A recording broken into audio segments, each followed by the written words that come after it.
ಎಲ್ರಿಗೂ ನಮಸ್ಕಾರ. ಹೊಸ ವಿಡಿಯೋಗೆ ಸ್ವಾಗತ. ನಾನು ಅಭಿನಂದನ್, ಆವಾಸ ಕ್ರಿಯೇಷನ್ಸ್ ಇಂದ. ಇವತ್ತು ಈ ವಿಡಿಯೋ ಮಾಡ್ತಾರೋ ಉದ್ದೇಶ ಏನಪ್ಪಾ ಅಂದ್ರೆ, ನಿನ್ನೆ Mysuru university PG admission second step ಆಯ್ತಾ, ಸೆಕೆಂಡ್ ರೌಂಡ್ ಬೇಡ, second step admission process open ಆಗಿತ್ತು.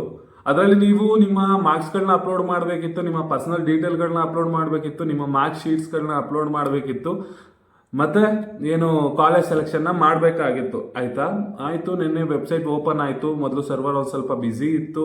ಸುಮಾರು ಜನ ಅಪ್ಲೈ ಮಾಡಿದ್ದೀರಾ, ಅದ್ರ ಸುಮಾರು ತಪ್ಪು ಮಾಡ್ಕೊಂಡಿದ್ದೀರಾ. ದಯವಿಟ್ಟು ತಪ್ಪು ಮಾಡ್ಕೊಳಕ್ಕೆ ಹೋಗಬೇಡಿ. ಅದನ್ನು ಕರೆಕ್ಷನ್ ಮಾಡೋಕ್ಕೆ ನೀವು ಮೈಸೂರಿಗೆಲ್ಲ ಅಲ್ದಾಡಬೇಕಾಗತ್ತೆ. ಆಯಿತಾ.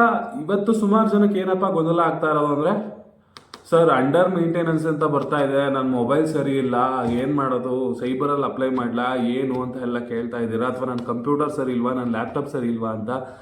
ಇಲ್ಲ, ಅದನ್ನು ಅಂಡರ್ ಮೇಂಟೆನೆನ್ಸ್ಗೆ ತೊಗೊಂಡಿದ್ದಾರೆ. ಯಾಕಂದರೆ ನೀವು ವೆಬ್ಸೈಟ್ ಓಪನ್ ಮಾಡಿದ ತಕ್ಷಣ ನಿಮ್ಮ ಮಾರ್ಕ್ಸು 50ಕ್ಕೆ ಯಾವ ಸಬ್ಜೆಕ್ಟಲ್ಲಿ ಎಲಿಜಿಬಲ್ ನೋ ಅಂತ ಬರ್ತಾ ಇತ್ತು. ಆಯಿತಾ. ಅದನ್ನು ಎಲಿಜಿಬಲ್ ಎಸ್ ಅಂತ ಮಾಡೋಕ್ಕೆ, ಅದನ್ನು ಕರೆಕ್ಟ್ ಮಾಡೋಕ್ಕೋಸ್ಕರ ಅಂಡರ್ ಮೇಂಟೆನೆನ್ಸ್ ತೊಗೊಂಡಿದ್ದಾರೆ. ಕೆಲವರು ಅಯ್ಯೋ ನಾನು ಎಲಿಜಿಬಲೇ ಆಗಿಲ್ಲ, ನನಗೆ ಈ ಕಾಲೇಜ್ ಸಿಗಲ್ಲ, ಆ ಕಾಲೇಜ್ ಸಿಗಲ್ಲ, ನನಗೆ ಮೈಸೂರು ಯೂನಿವರ್ಸಿಟಿ ಬಗ್ಗೆ ಹೋಗ್ಬಿಡ್ತು ಅಂತ ಸುಮಾರು ಜನ ಏನು ನನಗೆ ಇನ್ಸ್ಟಾಗ್ರಾಮಲ್ಲಿ ಮೆಸೇಜ್ ಮಾಡಿದ್ದಾರೆ. ಏನೂ ಗೊಂದಲಕ್ಕೊಳಗಾಗಬೇಡಿ, ಅಂಡರ್ ಮೇಂಟೆನೆನ್ಸ್ ತೊಗೊಂಡಿದ್ದಾರೆ, ಅದನ್ನು ಸರಿ ಮಾಡ್ತಾರೆ. ಆಯಿತಾ. 1-2 ದಿನ ಎಕ್ಸ್ಟೆಂಡ್ ಆಗ್ಬೋದು, ಬಟ್ ಅದನ್ನು ನೆಚ್ಕೊಳ್ಳೋದು ಬೇಡ. ಅದಕ್ಕಿಂತ ಮುಂಚೆ ಅಪ್ಲೋಡ್ ಮಾಡೋಣ.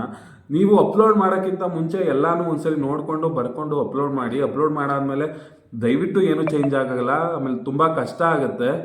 ಅದಕ್ಕೋಸ್ಕರ ನೋಡಿಕೊಂಡು ಅಪ್ಲೈ ಮಾಡಿ. ಆಯಿತಾ. ಡಾಕ್ಯುಮೆಂಟ್ಸ್ಗಳನ್ನ ಅಪ್ಲೈ ಮಾಡಿ. ಯಾರು ಫೋರ್ಜರಿ ಮಾಡೋಕ್ಕೆ ಹೋಗಬೇಡಿ. ನಾನು ಇನ್ಕಮ್ ಸರ್ಟಿಫಿಕೇಟ್ ನಿಮ್ಗೆ ಆಗಲೇ ಮಾಹಿತಿ ಕೊಟ್ಟಿದ್ದೆ, ಅದನ್ನು ನೀವು ಮಾಡಿಸ್ಕೊಬೋದಿತ್ತು.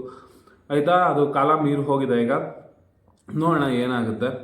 ಅದಾದಮೇಲೆ ಕೆಲವರು ಎಕ್ಸ್ಟ್ರಾ ಸಬ್ಜೆಕ್ಟ್ಗಳೆಲ್ಲ ಆ್ಯಡ್ ಮಾಡ್ತಾ ಇದ್ದೀರಾ, ಮಾರ್ಕ್ಸ್ ಎಂಟ್ರಿ ಮಾಡೋದು ಹೇಗೆ ಅಂತ ಕೇಳ್ತಾ ಇದ್ದೀರಾ. ಅದನ್ನು ಕೇಳಬೇಕು. ಯೂನಿವರ್ಸಿಟಿನ ಒಂದ್ಸಲಿ ಕೇಳಿ ನಾನು ನಿಮಗೆ ತಿಳಿಸ್ತೀನಿ. ಆಯಿತಾ. ಯಾರು ಗೊಂದಲಕ್ಕೊಳಗಾಗಿ ಏನೇನೋ ಅಪ್ಲೋಡ್ ಮಾಡೋಕ್ಕೆ ಹೋಗಬೇಡಿ.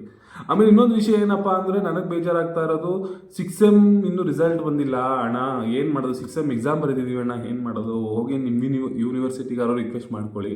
ಸರ್ ಈ ಥರ ಇದೆ ಸರ್, ದಯವಿಟ್ಟು ಒಂದು ಸ್ವಲ್ಪ ಹೆಲ್ಪ್ ಮಾಡಿ ಸರ್ ಅಂತ ಕೇಳಿ. ಅವರು ನನ್ನ ಕೈಲಿ ಏನೂ ಆಗಲ್ಲ ಕಣಪ್ಪ, ಇಲ್ಲೇನು ಇನ್ನೂ ರಿಸಲ್ಟ್ ಇಲ್ಲ ಸರ್, ನಮ್ಮ ರಿಸಲ್ಟ್ಸ್ ಏನಾದ್ರು ಬಿಡ್ಸೋಕ್ಕೆ ಟ್ರೈ ಮಾಡಿ ಸರ್ ಅಂತ ಹೇಳಿ. ಅಥವಾ ಸರ್ ನಿಮಗೆ ದಯವಿಟ್ಟು ಮೈಸೂರು ವೈಸ್ ಚಾನ್ಸಲರ್ ಸರ್ ಗೊತ್ತಿದ್ರೆ ದಯವಿಟ್ಟು ಅವ್ರಿಗೊಂದ್ಸಲಿ ಫೋನ್ ಮಾಡಿ ಈ ಥರ ಹೇಳಿ ಸರ್.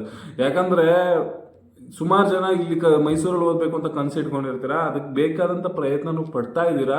ಆದರೆ ಈ ಪ್ರಯತ್ನನೂ ಪಡಿ. ಆಯಿತಾ. ಅದಾದ್ಮೇಲೆ ಮೈಸೂರು ಯೂನಿವರ್ಸಿಟಿಯಲ್ಲಿ ಯಾರು ಗೊತ್ತಿದ್ರೆ ಒಂದು ಸ್ವಲ್ಪ ವಿಚಾರಿಸಿ ನಮಗೂ ಮಾಹಿತಿನ ತಿಳಿಸಿ. ಆಯಿತಾ. ಯಾರೋ ಗೊಂದಲಕ್ಕೆ ಒಳಗಾಗಬೇಡಿ. ಅಂಡರ್ ಮೇಂಟೆನೆನ್ಸ್ ಇದೆ ವೆಬ್ಸೈಟು. ಯಾರೂ ಏನೂ ಗೊಂದಲಕ್ಕೆ ತಗೋಬೇಡಿ. ಮೊದಲು ಒಂದು ಹಾಳೆಯಲ್ಲಿ ಏನೇನು ಕೇಳ್ತಾ ಇದೆ ಅದನ್ನು ಬರ್ಕೊಂಡು ಕರೆಕ್ಟಾಗಿ 100% ನನಗೆ ಈ ಕನ್ಫರ್ಮ್ ಇದೆ ಅಂದಾಗ ಫಿಲ್ ಮಾಡಿಸಿ. ಆದಷ್ಟು ಕಂಪ್ಯೂಟರಲ್ಲಿ ಫಿಲ್ ಮಾಡಿ, ಮೊಬೈಲಲ್ಲಿ ಮಾಡಬೇಡಿ.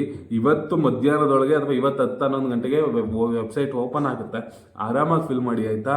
ಇದೇ ರೀತಿ ಮೈಸೂರು ಯೂನಿವರ್ಸಿಟಿ ಬಗ್ಗೆ ಯಾವುದೇ ಮಾಹಿತಿ ಬೇಕಾದರೂ ನಮ್ಮ ಆವಾಸ ಕ್ರಿಯೇಷನ್ ಚಾನಲ್ ಸಬ್ಸ್ಕ್ರೈಬ್ ಮಾಡ್ಕೊಳ್ಳಿ. ಆಮೇಲೆ ನಿಮಗೆ ಎಲ್ಲೆಲ್ಲಿ ಏನೇನು ಅಪ್ಡೇಟ್ ಬರ್ತಾ ಇದೆ ಗೊತ್ತಾಗ್ತಾ ಇಲ್ಲ ಅಂದರೆ ದಯವಿಟ್ಟು ನಮ್ಮದು ಈ ವಿಡಿಯೋ ಡಿಸ್ಕ್ರಿಪ್ಷನಲ್ಲಿ ಟೆಲಿಗ್ರಾಮ್ ಲಿಂಕ್ ಹಾಕ್ತೀನಿ, ಟೆಲಿಗ್ರಾಮ್ ಜಾಯ್ನ್ ಆಗಿ. ಅಲ್ಲಿ ನಾನು ಎಲ್ಲ PDF ಗಳನ್ನ ಹಾಕ್ತಾ ಇರ್ತೀನಿ. ಏನೂ ಗೊಂದಲಕ್ಕೊಳಗಾಗಬೇಡಿ. ಆಯಿತಾ. ಎಲ್ಲರಿಗೂ ಥ್ಯಾಂಕ್ ಯು.